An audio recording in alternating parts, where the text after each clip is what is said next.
Eh, Kisahnya nanti tolong didengarkan mengenai Barbara dan Gabe ya, menarik. Sebenarnya banyak problem yang bisa kita temukan dari kisah pernikahan mereka.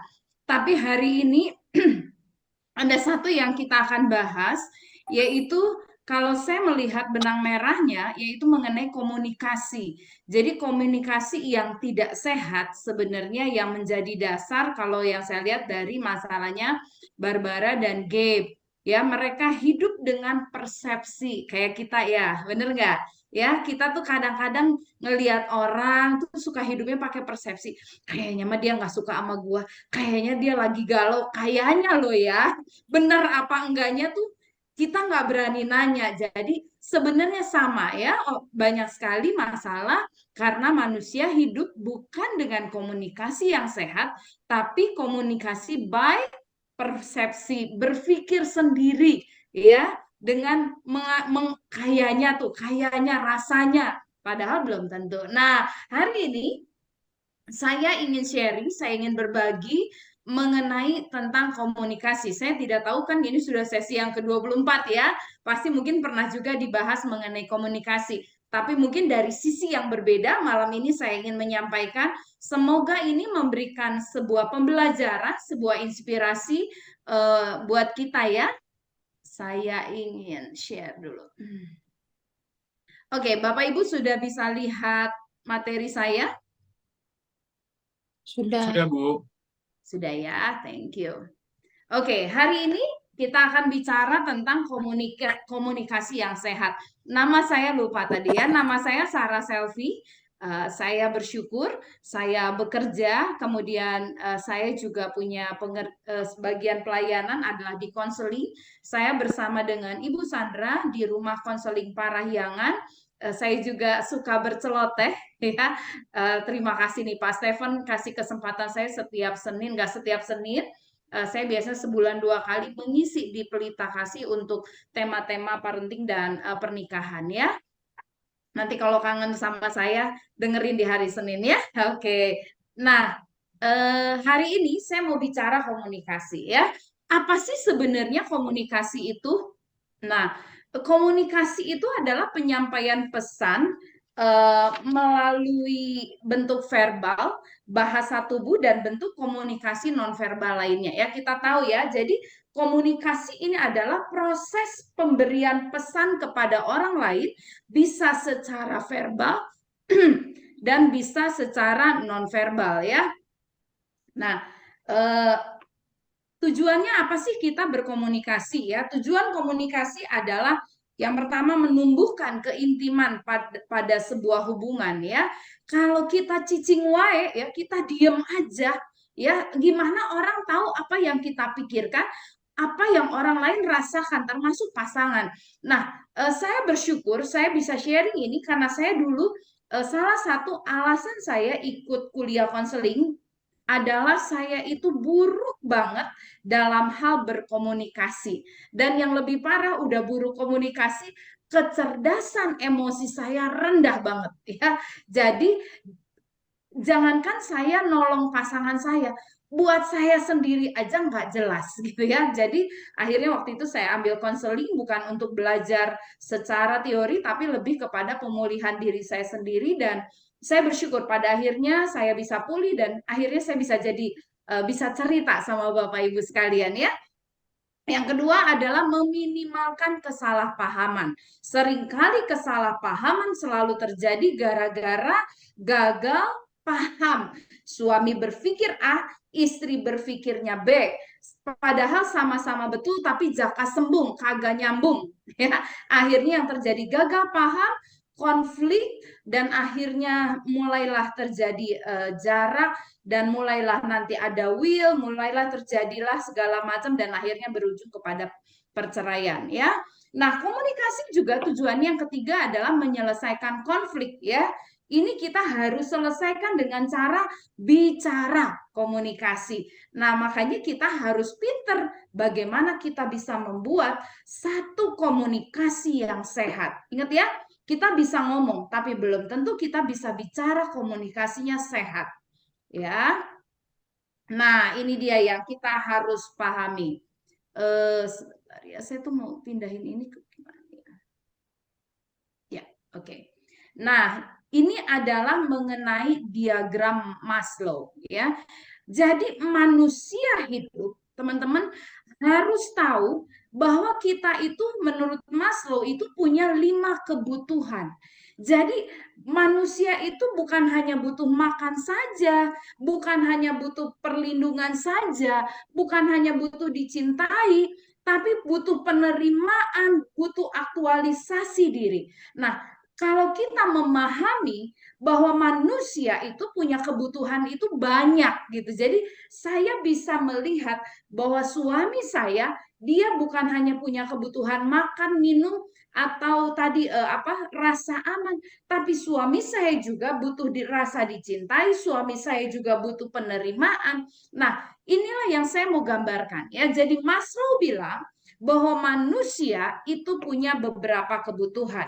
Yang paling rendah itu adalah psikologi needs ya. Di situ dikatakan makan, minum, gula, garam, protein, kebutuhan istirahat dan seks. Itu adalah kebutuhan yang paling dasar, yang paling penting menurut Maslow sebelum yang lain gitu ya. Nah, kalau itu sudah terjadi, baru kita bicara kebutuhan yang kedua, bahwa manusia itu butuh rasa aman, ya, rasa stabilitas, stabil secara keuangan juga itu rasa stabil, rasa bahwa ini enggak gejolak, hari ini punya duit, minggu depan kosong. Itu tuh ternyata membuat orang enggak rasa aman juga ternyata ya. Ada rasa proteksi, merasa dilindungi, ya, ada hukum yang jelas, ada batasan yang jelas di dalam pernikahan. Yang ketiga adalah naik lebih tinggi. Menurut Maslow, itu manusia itu punya kebutuhan untuk dicintai, ada rasa kasih sayang, disayangi secara keluarga, sejawat, pasangan, atau anak. Ya, itu kebutuhan yang ketiga. Yang keempat yang di atas adalah self-esteem. Ternyata manusia itu butuh dihargai oleh orang lain. Ternyata manusia itu butuh kepercayaan diri, butuh punya rasa bisa mandiri, butuh merasa dihormati. Manusia itu butuh punya rasa diapresiasi.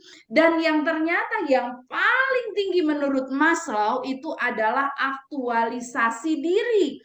Bahwa setiap manusia itu harus punya bisa mengembangkan kreativitas, punya spontanitas, punya penerimaan, punya bisa menyelesaikan masalah, punya vitalitas, ketahanan. Nah, itu kebutuhan. Jadi, ya, kita menyadari dulu bahwa manusia kebutuhannya itu ada 5 menurut Maslow. Dan semua ini dibutuhkan. Nah, bagaimana orang bisa merasa dicintai? Bagaimana orang merasa dilindungi? Bagaimana orang merasa bisa dapetin seks dalam hal kepuasan seksual? Kalau tidak melalui komunikasi, betul?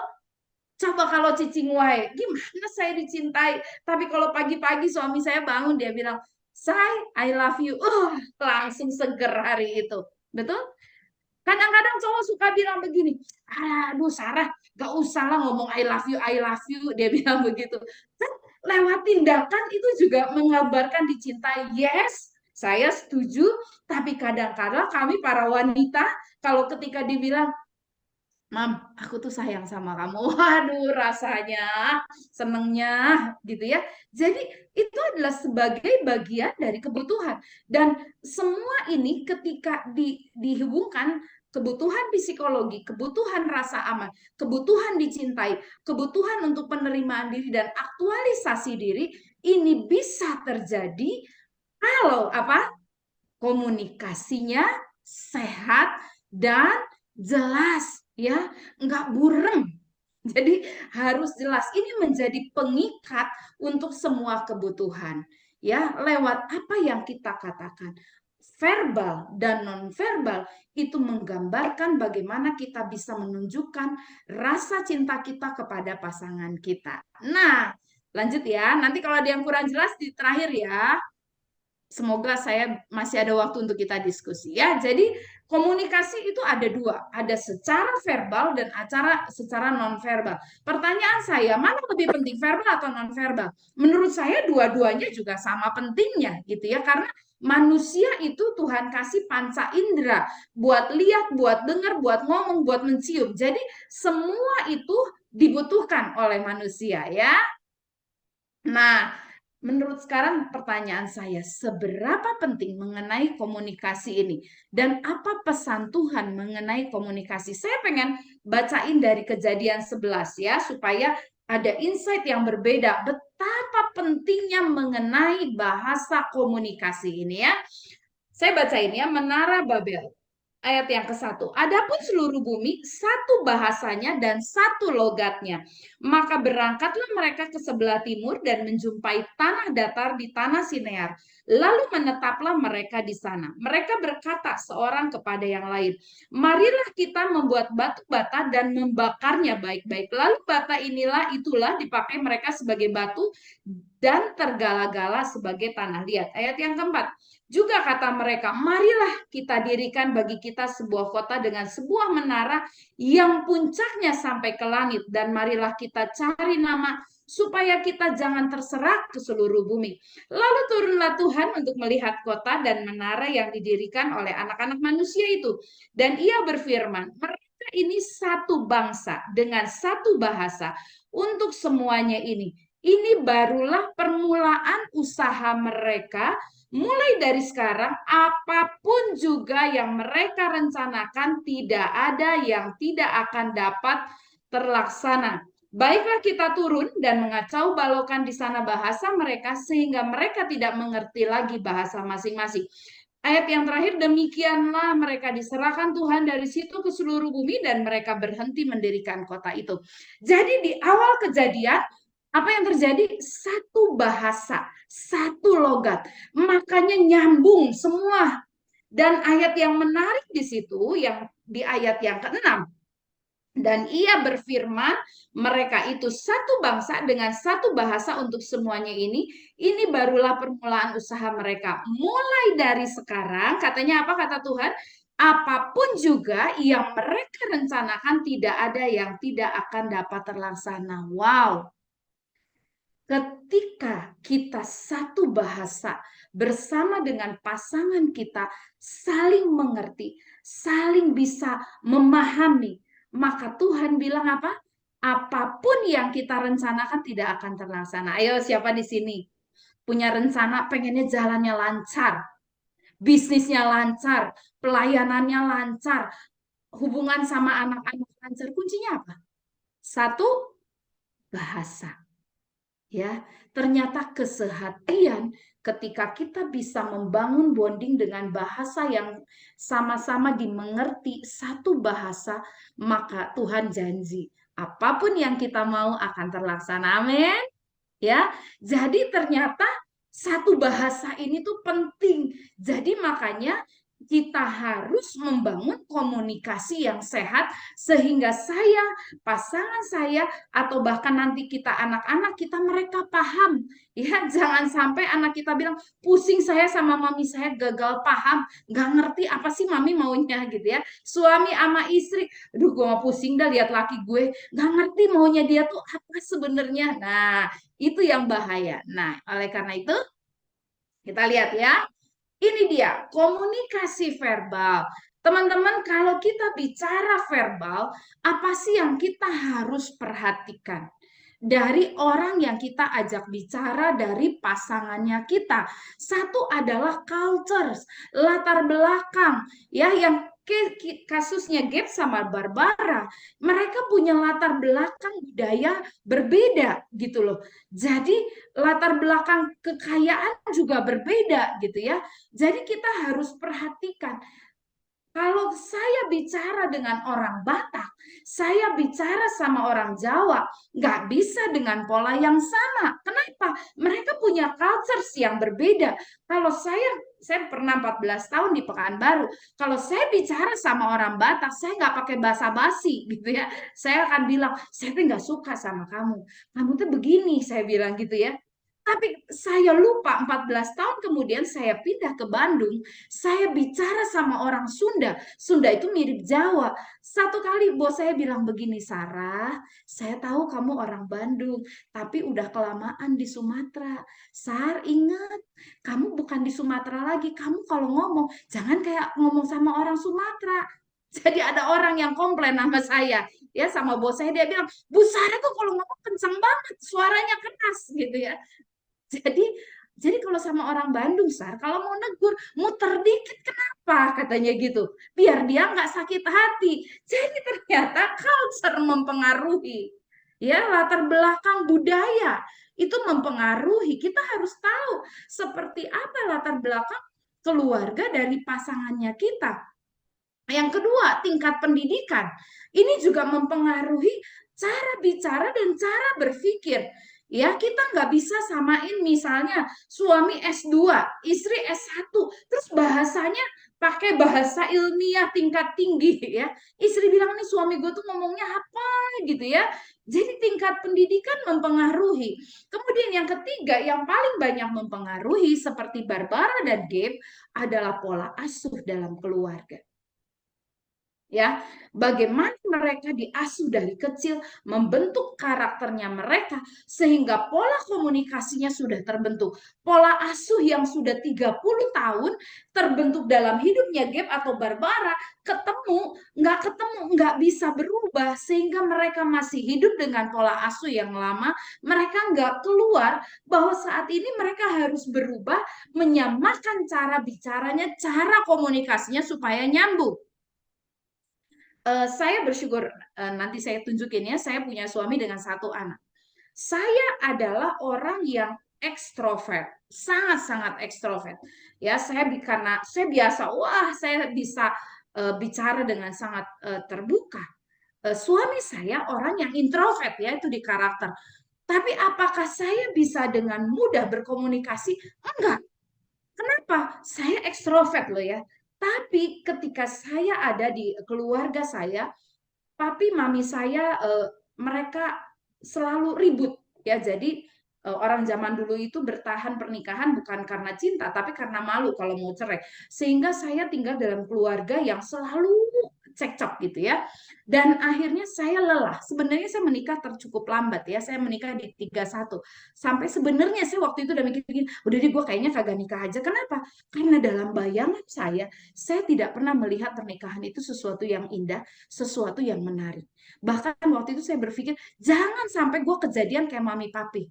Gitu ya, di depan mata saya mereka berantem, terus sempat papi ada sedikit KDRT, pokoknya cukup konflik gitu ya. Kemudian papi orang yang sangat keras, mereka nggak pernah belajar parenting. Jadi hal yang paling sederhana yang selalu papi saya bilang ini, jangan nangis. Kalau kamu nangis, papi hajar.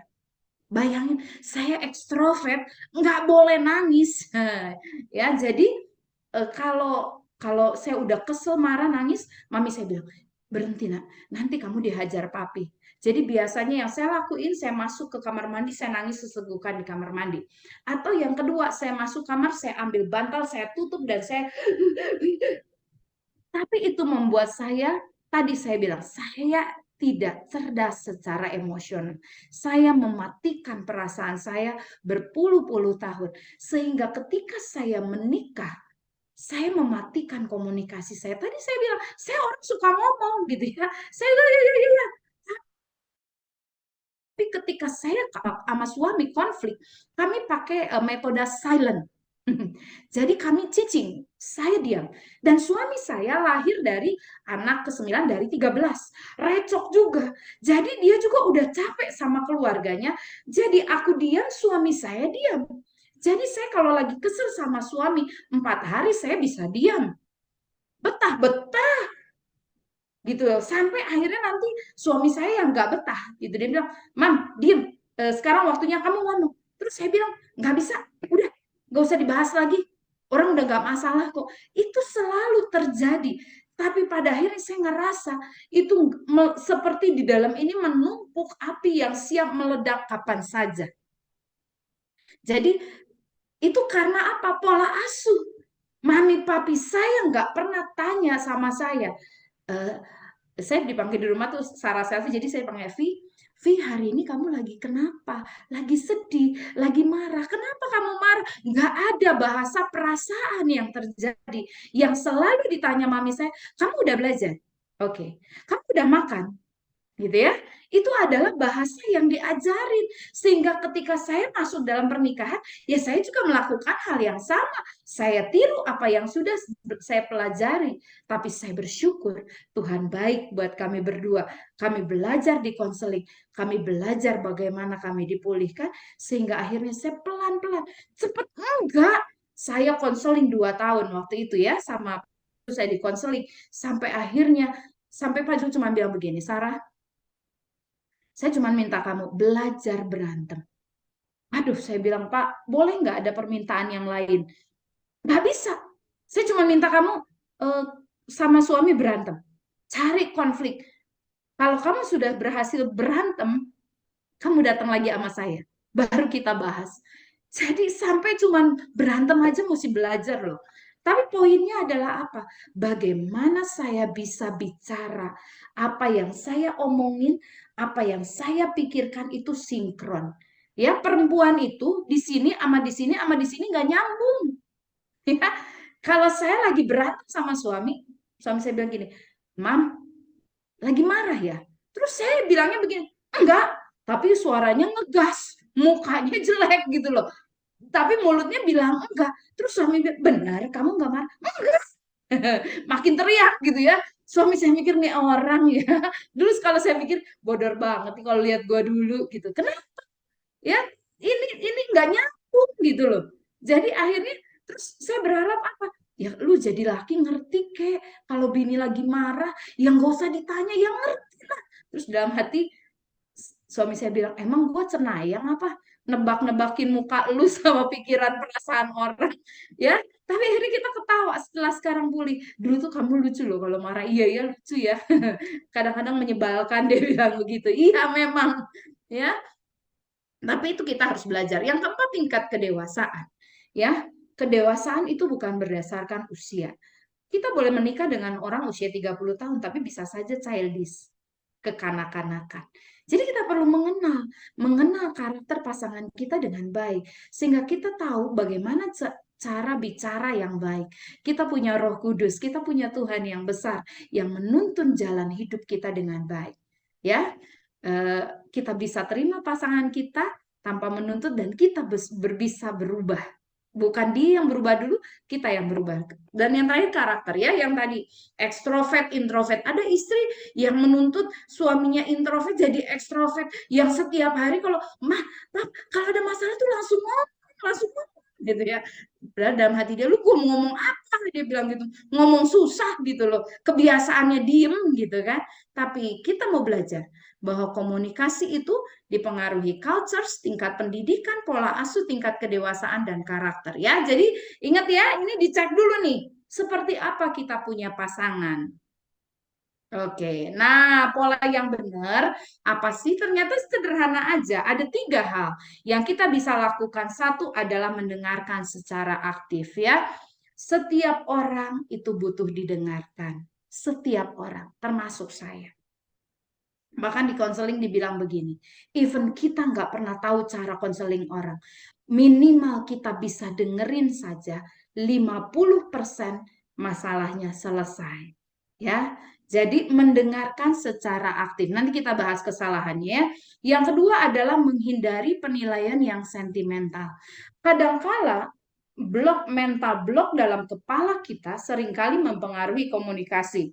Ya, kalau saya ketemu sama suami tuh mau ngomong begini dalam hati gue gini, ah gue udah tahu udah pasti dia mau ngomong apa, gitu loh, pasti ngomongnya begitu lagi, gue udah tahu deh.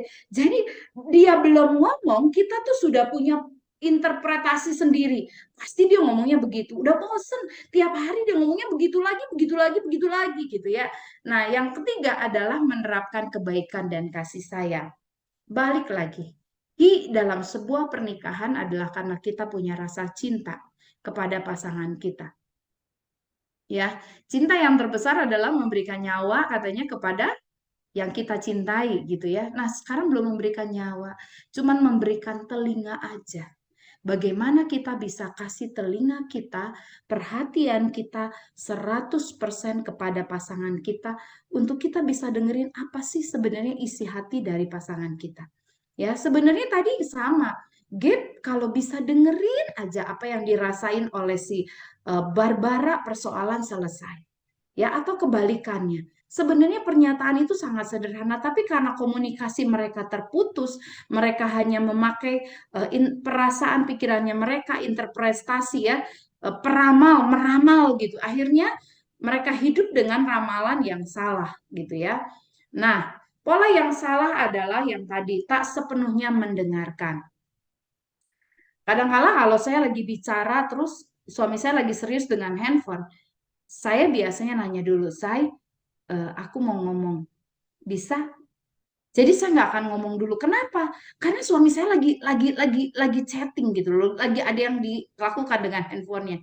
Banyak orang nggak main tanya, main ngomong aja gitu loh. Jadi kalau saya tanya terus dia bilang, bentar ya Mam, ini ada satu WA saya harus selesaiin dulu. Oke, saya tunggu. Ketika dia selesai WA-nya terus dia bilang, iya Mam, mau ngomong apa? Jelas? Suami, kalau misalnya istri lagi masak gitu loh, ada sesuatu yang urgent, tanya dulu sama istri, jangan langsung cek, cek, cek, cek. Istri lagi fokus masak gitu loh. Akhirnya apa? Istri dengerin cuma setengah, yang disimak salah, yang harusnya betul jadi salah. Ya, jadi yang pertama yang salah adalah tak sepenuhnya mendengarkan. Ya, orang ngomong dia main handphone, kita merasa nggak dihargai, akhirnya kecewa dan marah. Yang kedua adalah yang tadi cenayang, mestinya kan dia paham gitu loh. Seringkali kita berpikir, gue udah nikah sama laki gue 5 tahun, masa urusan gini gini aja dia nggak paham. Dalam hati, ya memang dia nggak paham, kenapa nggak dijelasin ulang gitu ya, kenapa susah gitu kan. Nah seringkali kita berpikir dengan alasan yang sama, mestinya urusan sepele gini masa nggak paham, kan tiap pagi gue minta kopi, masa udah 4 tahun nikah, mesti gue ngomong tiap pagi, mam bikinin kopi gitu. Padahal istrinya mungkin bosen, lagi bosen kopi, pengen teh, pengen susu gitu loh, ya. Jadi itu yang kedua. Yang ketiga, mudah menjawab tanpa berpikir panjang. Saya nih itu kelakuannya. Karena saya tuh orangnya serba pengen cepet. Jadi kadang-kadang saya nggak mau dengerin panjang-panjang. Saya kadang-kadang suka motong gitu. Jadi kan terus suami saya ini kan tadi saya bilang introvert. Kemudian orangnya tenang. Beda sama saya. Suami saya tuh tenang gitu ya. Jadi kadang-kadang kalau dia ngomong, menurut saya tuh, aduh lama banget sih dia ngomong. Gue udah tahu deh poinnya lo mau ngomong ini gitu. Jadi terus saya tuh kadang-kadang kerjaannya kan banyak. Pagi-pagi mesti begini-begini. Riweuh gitu. Jadi kadang-kadang kalau suami saya lagi ngomong, saya begini, iya Pak, tenang Pak, aku udah tahu. Jadi kadang-kadang saya potong, oke Pak. Padahal suami saya mungkin baru cerita setengah. Tapi karena saya tuh udah, ah, ngomongnya lama banget. Gue kan masih harus beresin, mesti mandi, mesti ke kantor. Urusannya anakku belum beres gitu. Padahal suami saya tuh masih banyak yang harus dia omongin. Yang benar adalah saya diem atau saya langsung, Pap sebentar. Pap, boleh nggak? Ini aku jam 8 mesti pergi kantor. Ini papi mau bicarainnya masih panjang apa enggak? Kalau misalnya masih panjang, boleh nggak aku mandi dulu? Nah, teman-teman, ya seringkali kita tuh jawab seenaknya kita. Kita bilang, oke Pap, aku udah tahu, nanti aku lakuin. Padahal suamiku bilang, nggak itu yang aku mau bahas gitu. Jadi, ayo, ya mudah menjawab tanpa berpikir, lebih bagus terlambat menjawab, tapi kita tahu real the problem. Ya, kemudian hanya bicara apa yang kita bicarakan. Nah, seringkali banyak yang tadi seperti saya tidak cerdas emosi ya. Kalau ngomong itu lagi, itu lagi, itu lagi gitu ya. Saya ngomong bahasanya saya terus. Pokoknya suami mesti ngerti saya. Pernah nggak kita balik?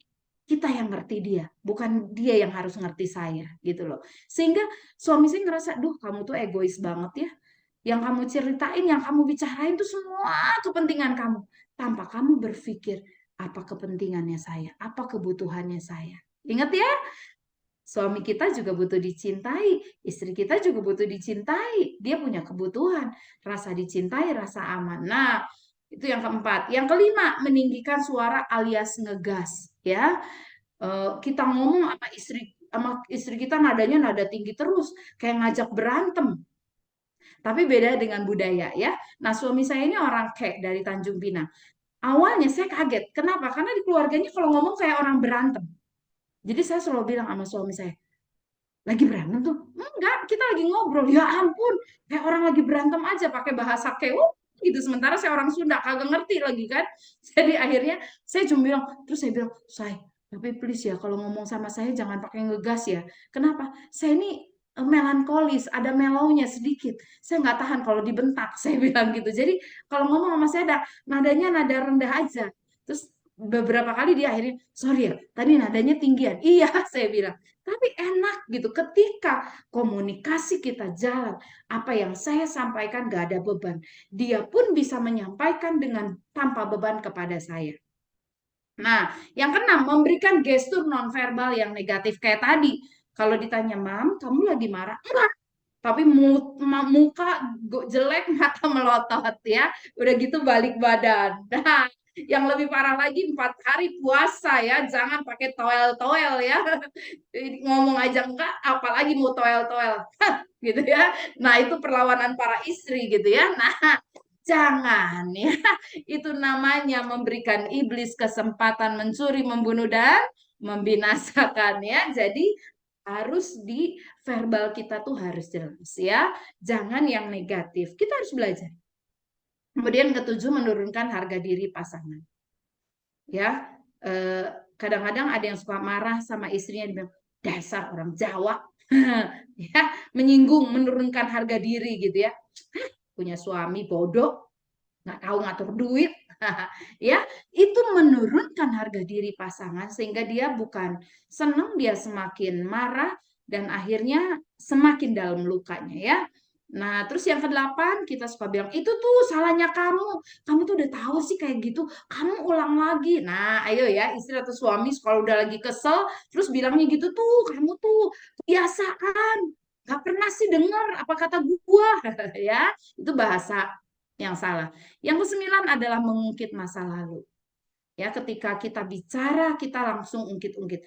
Kamu sih dari dulu memang buaya sih. Ya, jadi udah nikah, walaupun kamu nggak selingkuh, tapi buayanya masih kelihatan, masih larak-lirik. Wah, padahal itu persoalan udah dulu banget ya.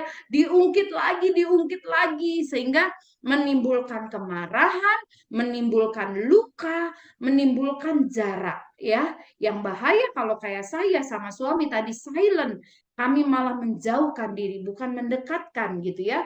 Jadi ada yang baik sebenarnya ketika berantem saling fight, saling ngomong gitu ya, itu baik, saling berdekatan. Kalau kita saling menjauh, kami silent, udahlah males, nggak usah dibicarain lagi, nanti juga selesai. Nah, saya nggak tahu teman-teman di sini pola komunikasi kalau lagi marah silent atau war ya, piring lewat atau mulut yang lewat gitu ya. Tapi itu sama-sama nggak baik ya. Yang ke-10 adalah kita bicara bahasanya selalu aku ya. Selalu aku tuh gini loh. Aku tuh gini loh. Bukan ayolah kita bareng-bareng. Kita loh, kita loh gitu ya. Ini adalah kesalahan kita berdua. Ya, jangan pernah kita bilang iya sih Pap lu salah. Enggak. Tapi kita selalu bilang, iya Pap, ini kesalahan kita berdua. Yuk kita perbaiki bareng-bareng.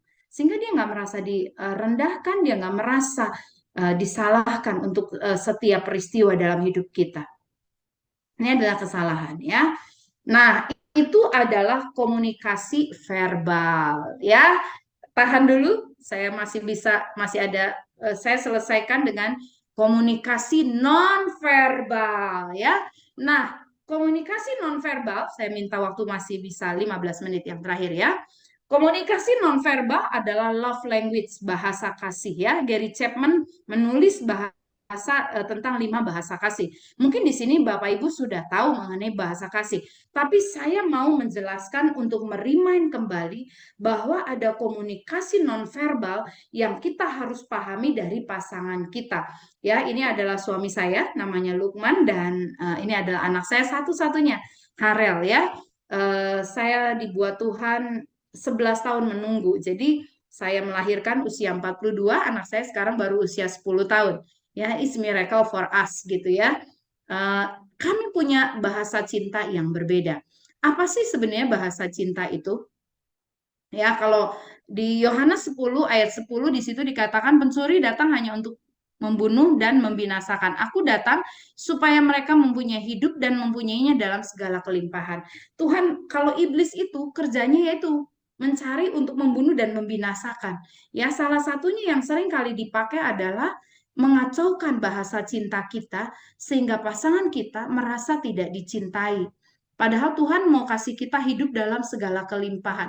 Kelimpahan secara materi, kelimpahan secara emosional, kelimpahan secara kebahagiaan. Nah, problemnya adalah yang tadi, seringkali kita sebagai pasangan merasa tidak dicintai, dan yang kedua adalah sulit memahami atau gagal paham. Nah, ini adalah 5 bahasa kasih ya. Bahasa kasih yang pertama adalah words of affirmation, atau yang saya bilang adalah bahasa cintanya pujian.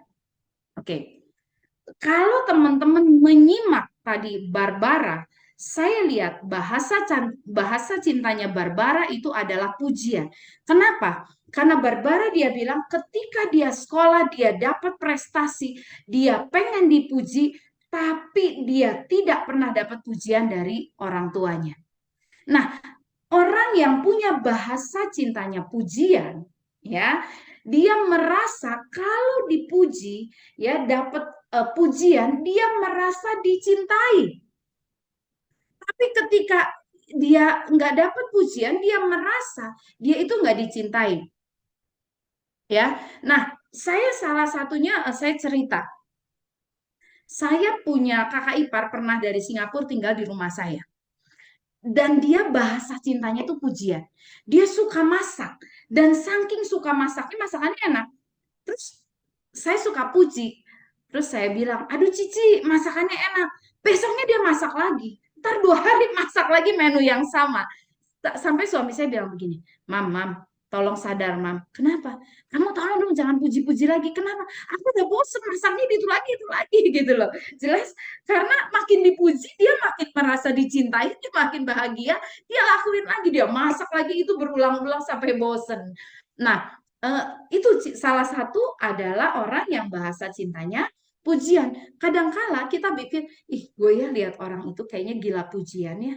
Sebenarnya bukan gila pujian, tapi dia punya rasa kebutuhan dalam hidupnya itu adalah dipuji, gitu, merasa dihargai dengan pujian.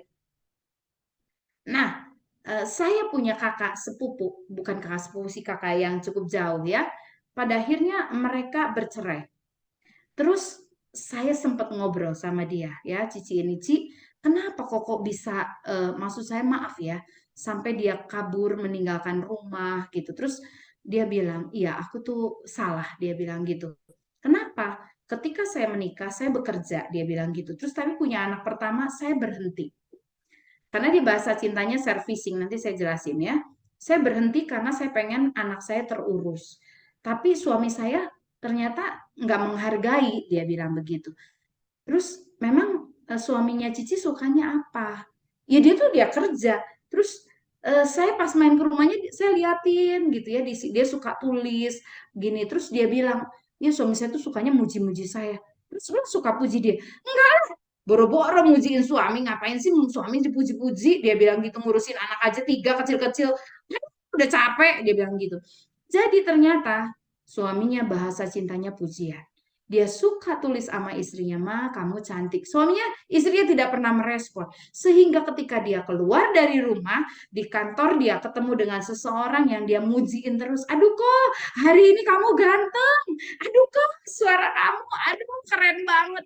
Akhirnya dia merasa ya dia lebih dicintai orang di luar dibanding di rumahnya. Nah, itu sekilas ya mengenai words of affirmation. Itu adalah bahasa cinta yang pertama. Yang kedua adalah quality time. Waktu yang berkualitas. Nah, waktu yang berkualitas adalah ketika saya memberikan waktu yang khusus kepada seseorang, itulah yang disebut dengan waktu yang berkualitas. Nah, saya kasih gambaran lagi supaya teman-teman bisa nangkep ya. Teman-teman tolong nanti saya tanya ya, bahasa cintanya apa? ya setelah saya cerita ini ya. Nah, anak saya Harel, dia bahasa cintanya quality time. Saya amati dari awal-awal dan ini membuat saya perjuangan. Kenapa? Karena saya bekerja gitu. Jadi saya kadang pulang udah malam. Jadi waktu yang berkualitas saya itu sangat pendek sama dia. Jadi waktu saya sampai di rumah, saya tuh kan pegang handphone dan kerjaan saya tuh cukup banyak gitu ya. Jadi seringkali saya pegang handphone. Dulu saya kira Harel tuh kalau saya pulang kerja dia ambil handphone saya karena dia mau mau pegang main handphone saya. Ternyata enggak loh.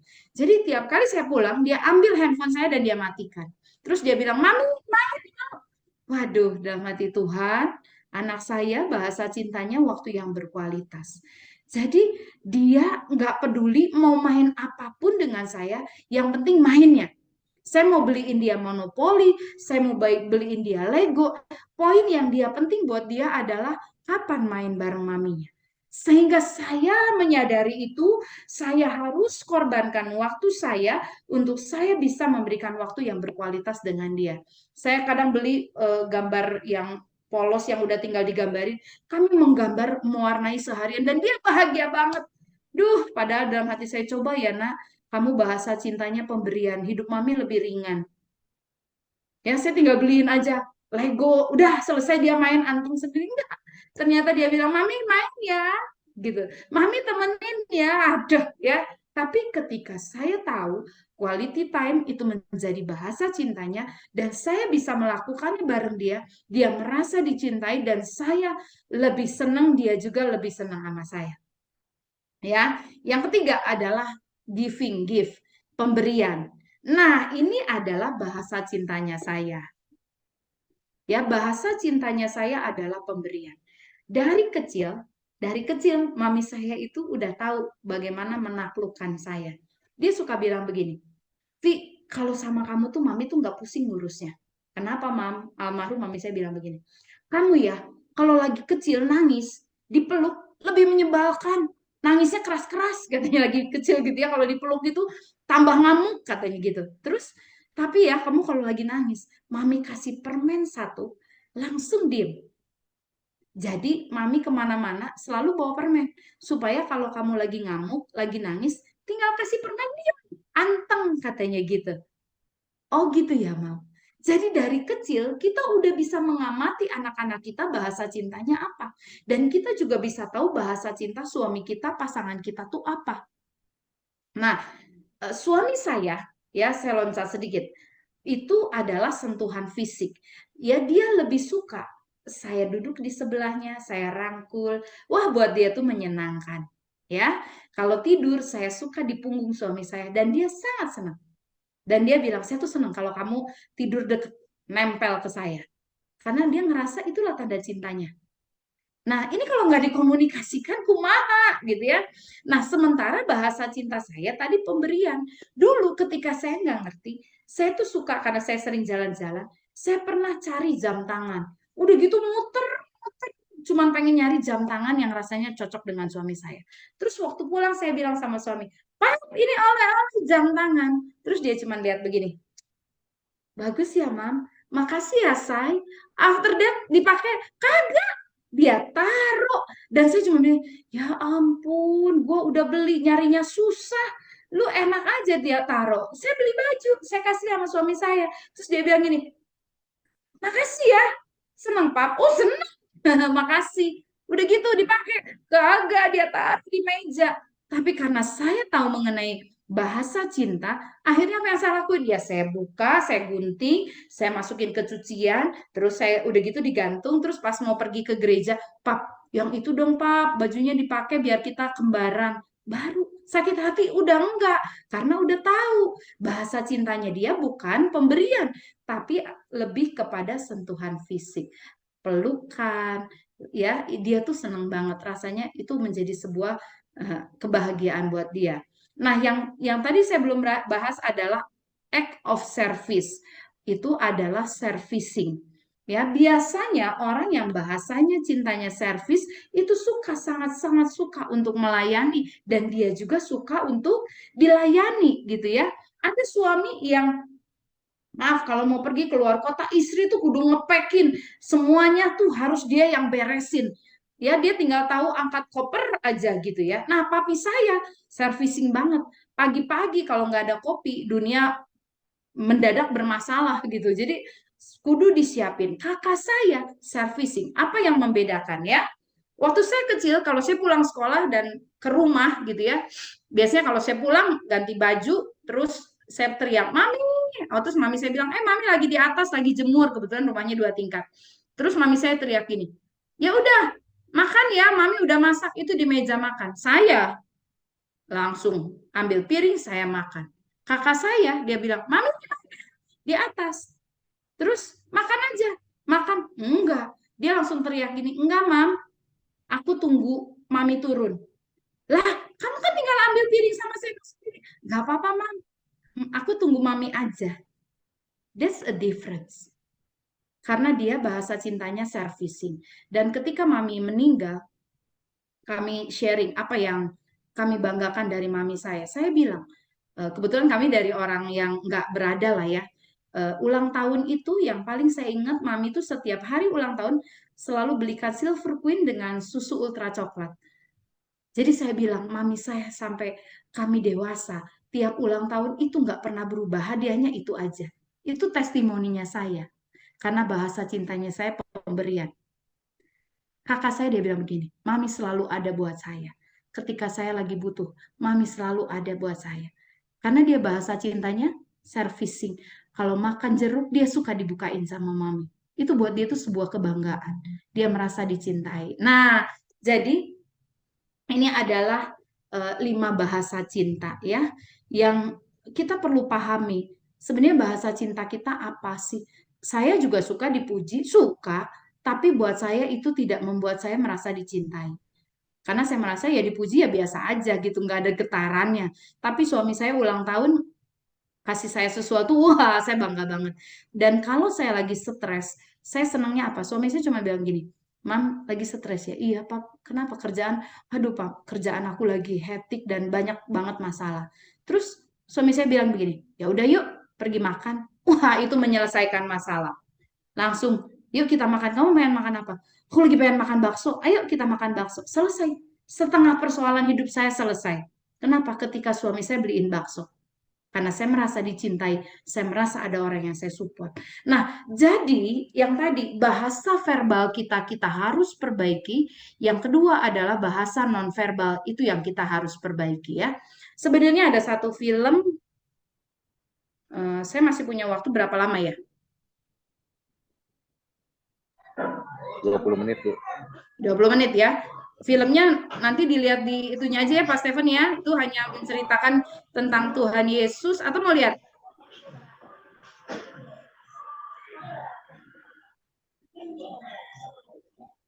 Ya, ini yang tadi ya. Jadi ada 5 bahasa kasih mengenai penegasan, waktu yang berkualitas, sentuhan fisik, servicing, dan gifted ya. Menerima hadiah. Oke ya, saya stop share.